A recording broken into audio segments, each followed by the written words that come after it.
ሰላም ውድና የተከበራችሁ የአርሴናል ፍሌር ተከታታዮቻችን በዛሬ ስፖርታዊ መረጃችን ከአርሴናል ተጫዋች ዝውውር ጉዳይ ጋር በተያያዘ የተሰሙ አጫጭር ስፖርታዊ መረጃዎችን እንመለከታለን። በትላንትናው ዕለት አርሴናል ከረጅም ጊዜ ድርድርና ከረጅም ጊዜ ንግግር በኋላ ብሩኖ ጊማሬሽን ከኒውካስትል አስፈርሟል። ዛሬ ከቪኒሲየስ ጁኒየር ዝውውር ጉዳይ ጋር በተገናኘ የተሰሙ አጫጭር ስፖርታዊ መረጃዎችን በተመለከተ ሁለት አይነት ጎራዎች አሉ። እነዚህ ጎራዎች ምንድናቸው? ቪኒሲየስ ጁኒየር ወደ በክለቡ ይቆያል የሚለውን ነገር እንመለከታለን። አዲስ የተሻሻለ ውል ቀርቦለታል ቪኒሲየስ ጁኒየር። ቪኒሲየስ ጁኒየር ከሪያል ማድሪድ አርሴናል ይቀላቀላል፣ እሱን እንመለከታለን። ከዛ በተጨማሪ በክረምት የዝውውር መስኮት አርሴናል ምን አይነት ዝውውር ያስፈልጓል የሚለውን ከትላንትናው ጨዋታ ላይ ተመስርተን እንነጋገራለን። በትላንትናው ዕለት አርሴናል ሪያል ቤስ በገጠመበት ጨዋታ በአብዛኛው ማለት እንችላለን ልምድ ያላቸው ተጫዋቾች በጨዋታው ላይ አልተካተቱም ነበር። በስተመጨረሻ አካባቢ ገብርኤል ማጋሌሽን ማይክል አርቴታ ቀይሮ ለማስገባት ሞክሮ ነበረ። እንዳጠቃላይ ስንመለከተው ግን አርሴናል በመከላከሉ በጣም ደካማ ነበረ። የኬፓ አሪዛባላጋ የበረኛነት አቅም ስንመለከተው በተደጋጋሚ ጊዜ የቋሚነት እድል ተሰጥቶት ብቃቱን ማስመስከር አልቻለም። ሌመንስ ተቀይሮ ገብቶ በጣም ምርጥ የተባሉ ኳሶችን ማዳን ችሏል። ከሊድስ ዩናይትድ አርሴናል በውሰት ማለት ይቻላል ያመጣውን ተጫዋች ምርጥ ፐርፎርማንስ አሳይቷል። ከዛ በተጨማሪ የምንመለከተው ጉዳይ ከአርሴናል ተጫዋች ዝውውር ጉዳይ ጋር በተገናኘ ሰፋ አድርገን የምንመለከተው የቪኒሲየስ ጁኒየር ዝውውር ጉዳይ በተመለከተ ነው። ቪኒሲየስ ጁኒየርን በተመለከተ አርሴናል አሁንም ቢሆን የተጠየቁትን ከ100 ሚሊዮን ዩሮ በላይ ለመክፈል ዝግጁ መሆናቸውን የሚያመላክት መረጃዎች ወጥቷል። ሪያል ማድሪዶች ተጫዋቹን በነጻ ማጣት አይፈልጉም ወይ ውሉን እንዲያድስላቸው ይፈልጋል። እስከ 160 ሚሊዮን ዩሮ ከተጫዋቹ ዝውውር እንደሚፈልጉ እየተዘገበ ይገኛል። ምንም እንኳን በትናንትና ዕለት የተለያዩ ሀሳቦች ሲንጸባረቁ ነበረ። ዴቪድ ኦርንስተን አንድ ነገር አጋርቶ ነበር። የእሱን መረጃ ላይ ቤዝድ እያደረግን ብናወራ የተሻለ ይሆናል። ዴቪድ ኦርንስተን እንደተናገረው ከሆነ የቪኒሲየስ ጁኒየር ዝውውር 50-50 ነው ሲል ገልጿል። ማለት እንግዲህ ተጫዋቹ ላይ የተመሰረተ መሆኑ ነው። አርሴናል ለተጫዋቹ ዝውውር ለመክፈል ምንም አይነት እንደማያንገራግር በተደጋጋሚ ጊዜ እየተዘገበ ይገኛል። ነገር ግን ተጫዋቹ እስካሁን ድረስ አቋሙን አልገለጸም። ስለዚህ ተጫዋቹ በክለቡ የሚቆይ ከሆነ አርሴናል ምንም ማድረግ የሚችለው አማራጭ የለም። ፕላን ቢ ተጠቅሞ የተለያዩ አማራጮችን ሊያስፈርም ይችላል። ፕላን ቢ ማን ነው የሚለው ነገር ስንመለከት በትላንትናው ዕለት ራፋኤል ሊዮ በወኪሉ በኩል ራሱን ማቅረቡን የሚያመላክት መረጃዎችን ስመለከት ነበር። ነገር ግን ራፋኤል ሊዮ ለአርሴናል ይሆናል የሚለው ነገር ጥያቄ ውስጥ ይገባል። ብራድሊ ባርኮላ በተመለከተ እስከ 100 ሚሊዮን ዩሮ ድረስ ሊቨርፑሎች አቅርቦ ውድቅ ተደርጎባቸዋል። በጣም ከፍተኛ ገንዘብ ነው ፒኤስጂዎች ከዚህ ተጫዋች ዝውውር የሚፈልገው። ስለዚህ የቪኒሲየስ ጁኒየር ዝውውር ማይሳካ ከሆነ አርሴናል በጣም ከፍተኛ ዋጋ ካላወጣ በስተቀር ተጫዋች የማግኘት እድሉ በጣም ዝቅተኛ ነው። በቪኒሲየስ ጁኒየር ዝውውር ጉዳይ ጋር በተገናኘ በትላንትናው ዕለት ቀደም ብዬ መደወጊያ ላይ እንደጠቀስኩላችሁ ሁለት ሀሳቦች ሲነሱ ነበር ብያቸዋለሁ። አንዳንዶቹ በሪያል ማድሪድ መቆየቱን በደንብ ሰፖርት የሚያደርጉ ነበሩ። አንዳንዶቹ ደግሞ ሊለቅ የሚችልበትን እድል እንዳለ በደንብ እየተዘገበ ነበረ።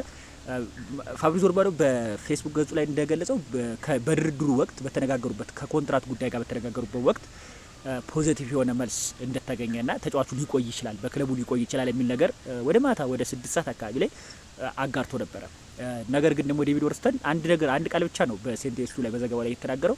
የቪኒሲየስ ጁኒየር ዝውውር 50-50% ነው ያለ። 50-50% ማለት ሊቆይም ወይም ወደ አርሰናል ሊዘዋወር ይችላል የሚል ነገር ነው። ሪያል ማድሪዶች በክረምት የዝውውር መስኮት በተለይ በቀጣይ በ27 በነጻ ተጫዋቹን መልቀቅ አይፈልጉም። ዳጎዝ ያለ ደመዝ ተጫዋቹ ውል ላይ አካተው ተጫዋቹ በሪያል ማድሪድ ቤት እንዲቆይ አንደኛው ማድረግ ነው። በቀጣይ ግን በዝውውር ላይ በነጻ ለማጣት እንደማይፈልጉም ይታወቃል። 26 ዓመቱ ብራዚላዊ ተጫዋች እስካሁን ድረስ መዳረሻው አልታወቀም። ግን አንድ ነገር ፍንጭ የሚሰጥ ነገር ሰጥቷል። በትናንትናው ዕለት በኢንስታግራም ገጹ ከሪያል ማድሪድ ጋር የተያያዙ የትኛውንም ነገር ፎቶዎች ደልቷል። ያ እንግዲህ አቅጣጫ ሊሰጥ ይችላል። ከክለቡ ሊለቅ የሚችልበት እድልም ሊኖር ይችላል። እንግዲህ ግምታዊ መናገር ነው እንጂ ተጫዋቹ እስካሁን ድረስ ምንም የተናገረው ነገር የለም። እንዳጠቃላይ ቪኒሲየስ ጁኒየር ላይ ያለው መረጃ እንደሚጠቁመን ከሆነ ከ100% 50% ሆነን መናገር የምንችለው 50% ሊለቅ ይችላል፣ 50% በክለቡ ሊቆይ ይችላል። ንግግሮቹ ፍሬ አምርተው እንግዲህ እስካሁን ድረስ ያቀረቡለት የገንዘብ መጠን የተሻሻለ እንኳን የተባለው ተጫዋቹ የሚፈልግበትን የገንዘብ አይነት 28 ሚሊዮን ፓውንድ ዩሮ ድረስ በአመት ደሞዝ ተጫዋቹ እንደሚስማማ ዴቪድ ኦርንስተንም ገልጿል። ግን ያንን ገንዘብ ሪያል ማድሪዶች አላቀረቡም። ግን የተሻሻለ የተባለውን ገንዘብ እስከ 22-23 ሚሊዮን ዩሮ ድረስ አቅርበውለታል። እስካሁን ድረስ መቀበልና ያለመቀበሉን የሚገልጽ ምንም አይነት ነገር የለም።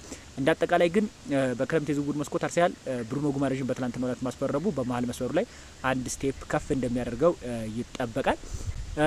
የተከላካይ ጉዳይ በተመለከተ ግን የዊሊያም ሳሊባ ለረጅም ጊዜ ከክለቡ መቆየት አርሴናል ዋጋ እንደሚያስከፍለው በትላንትናው ጨዋታ ላይ በደንብ ተመልክተናል። አርሴናል በሴንተር ባክ ላይ አሁን ተጫዋች እንደሚያስፈልገው በደንብ ማይክል አርቴታ የሚያየ ይመስላል። ኤዝሪ ኮንሳን በተመለከተ አርሴናል የመጀመሪያ ዙር ጥያቄ አቅርበው ውድቅ ተደርጎባቸዋል። ሁለተኛ ዙር ጥያቄ ለማቅረብ እያሰሙ ናቸው የሚያመላክት መረጃዎች ወጥቷል። ኤዝሪ ኮንሳን አስቶን ቪላዎች ለመልቀቅ 60 ሚሊዮን ፓውንድ ከተጫዋቹ ዝውውር እንደሚፈልጉ ለአርሰናሎች ያሳውቋቸዋል። ድርድር እየተካሄደ መሆኑንና አርሰናል ተጫዋቹን ለማስፈረም እንደሚፈልግ እየተዘገበ ይገኛል። ጠቅለል ሳደርገው በተከላካይ መስመር ላይ አርሰናል አንድ ተጫዋች ቢያመጣ የምንገረበው ጉዳይ አይደለም። ከሳውዲ ክለቦች ጋብሪኤል ማርቲኔሊን ለማስፈለም እንቅስቃሴ ማድረጋቸውም አንድ አዲስ መረጃ ሊሆን ይችላል ብለን መናገር እንችላለን። ጠቅለል ሳደርገው አርሰናል በክረምት የዝውውር መስኮት እስካሁን ድረስ ከክለቡ የሚገኙ ተጫዋች ሽያጭ ላይ በደንብ ፎከስ በቀጣይ ያደርጋል። የቪኒሲየስ ጁኒየር ዝውውር የማይሳካ ከሆነ ደግሞ አማራጫቸውን በገበያው ላይ የሚገኙ ተጫዋቾችን ለመመልከት ይሞክራሉ። ነገር ግን ባርኮላ፣ ራፋኤል ሊዮ ሁሉንም ስንመለከታቸው የገንዘብ መጠናቸው ከፍ ብሏል። ራፋኤል ሊዮ ራሱን ነው እንግዲህ በገበያ ላይ ለአርሰናል ያቀረበው። አርሰናል ተጫዋቹን አይፈልግም። ለምን? ፋይናል ሰርድ ላይ ችግር ያለበትን ተጫዋች ማይከል አርቴታ ለመግዛት ይገደዳል ብዬ አልጠብቅም። የክሪስቶፈር ዞሊስን በትላንትናው ጨዋታ ላይ በተደጋጋሚ ጊዜ ተጫዋቹ ያየሁት ድፍረት ይቆረዋል። ሊያንድሮ ትሮሳርድ ከዞሊስ በጣም ቢለየው ምንድነው ከት ፓስ አድርጎ ወደ ውስጥ መግባት ነው። አሁን ባክ ፓስ በጣም ያበዛል።